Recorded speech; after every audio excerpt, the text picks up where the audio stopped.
Bonjour Adrien Gindre. Bonjour Sam. Votre invité ce matin, Éric Coquerel, député de la France Insoumise de Seine-Saint-Denis et président de la Commission des finances de l'Assemblée nationale. Bonjour Éric Coquerel. Bonjour. J-10, justement, avant ce vote de confiance à l'Assemblée sur François Bayrou et son gouvernement. Le Premier ministre a annoncé qu'il souhaitait la semaine prochaine recevoir à Matignon les partis politiques. La France Insoumise n'ira pas. Le dialogue, ça ne vous intéresse pas ?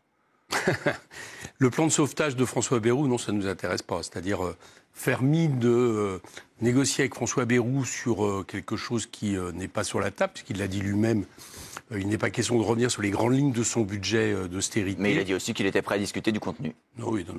Il a dit qu'il n'était pas prêt à discuter des grandes lignes stratégiques, juste quelques mesures, peut-être quelques mesures mises sur la table exprès pour en discuter. Je pense par exemple aux 2 jours fériés demandés aux salariés.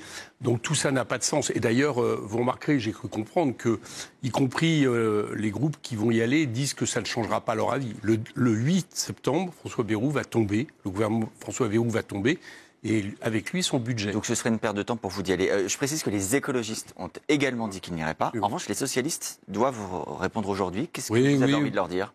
Bon, écoutez, ça les regarde de savoir s'ils ont envie de jouer au groupe responsable. Mais j'ai entendu en même temps dire qu'ils iront juste lui expliquer qu'ils voteront la défiance. Bon, ça les regarde, je ne me mêle pas de l'avis du Parti socialiste. Nous, je pense qu'on est cohérents, y compris vis-à-vis des Français qui, manifestement, très majoritairement, souhaitent le départ de François Bayrou. Le chef du gouvernement, pour argumenter, sur TF1 il y a 2 jours, et à nouveau hier au MEDEF, a insisté sur l'avenir des jeunes. Il dit demain, si on ne fait rien aujourd'hui, ce sont les jeunes qui paieront la dette de la France pendant toute leur vie.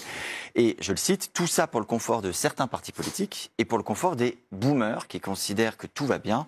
Je précise, les boomers, ce sont les personnes qui sont nées dans les années de l'après-guerre. Faire des efforts pour l'avenir des jeunes, ça, c'est pas un enjeu ?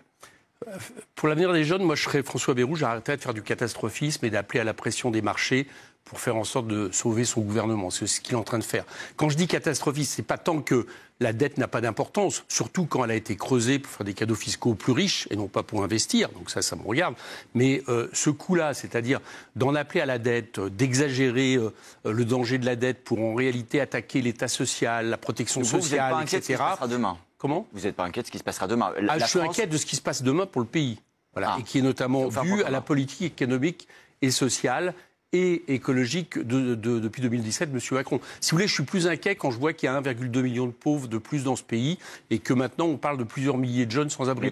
Je suis plus inquiet, j'écoutais les Alpes de Haute-Provence ce matin, quand catastrophe climatique après catastrophe climatique, l'an dernier, pour la première fois, les investissements en matière écologique ont baissé dans ce pays et la baisse du CO2 s'arrête. Je suis plus inquiet quand l'industrie est à moins de 10% du PIB. Autrement dit, la dette écologique, par exemple, la dette industrielle, la dette sociale, elle est plus importante, à mon avis, qu'une dette qui, permettez-moi de vous le dire, a déjà eu à peu près les mêmes chiffres qu'on nous présente aujourd'hui.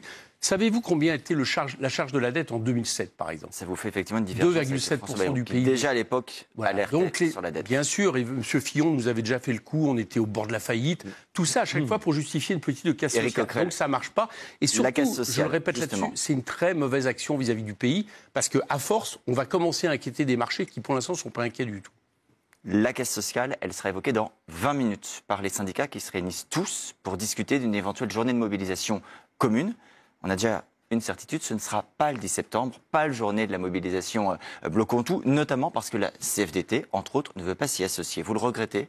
Écoutez, ça vous regardez de ce côté-là. Moi, ce que je regarde, c'est que Solidaire, la CGT appelle à bloquer le pays le 10. Pas pour faire une grande journée de tous les syndicats.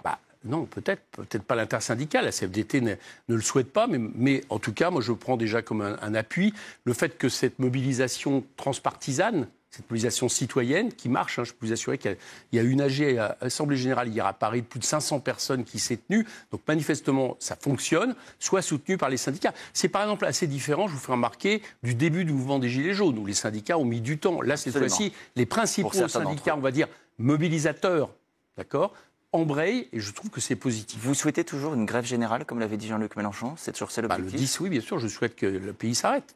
Et pour que le pays s'arrête, faut que les salariés s'arrêtent. Donc plus il y aura de salariés qui s'arrêteront, plus on montrera un mécontentement, une colère, et surtout plus on indiquera un autre objectif, parce que M. Bayrou, c'est infusible. Mais maintenant, il faut en finir avec cette période d'instabilité. Vous me parliez de la dette, mais la question des marchés financiers, c'est d'abord l'instabilité politique. L'objectif, c'est la chute du chef de l'État. Écoutez, moi, je ne vois pas d'autre solution aujourd'hui pour régler le problème démocratique et politique qui nous est posé. Monsieur Bayrou, ce qui lui arrive le 8, c'est finalement la prolongation de ce qui se passe depuis juillet dernier, où des gens minoritaires ont essayé de rester au pouvoir avec un programme minoritaire. C'est démocratique et récoquet de vouloir interrompre un mandat. Pardon, vous dites c'est démocratique. Le président de la République a été démocratiquement élu. Est-ce que c'est démocratique de vouloir interrompre un mandat légitime, légalement obtenu ? Remarquez que dans le passé, il y a eu des présidents de la République qui, à mon avis, étaient plus honorables que M. Macron et plus respectueux de l'intérêt général, je pense par exemple au général de Gaulle, qui ont organisé un moment de leur départ quand ils estimaient qu'ils n'avaient plus l'appui des Français.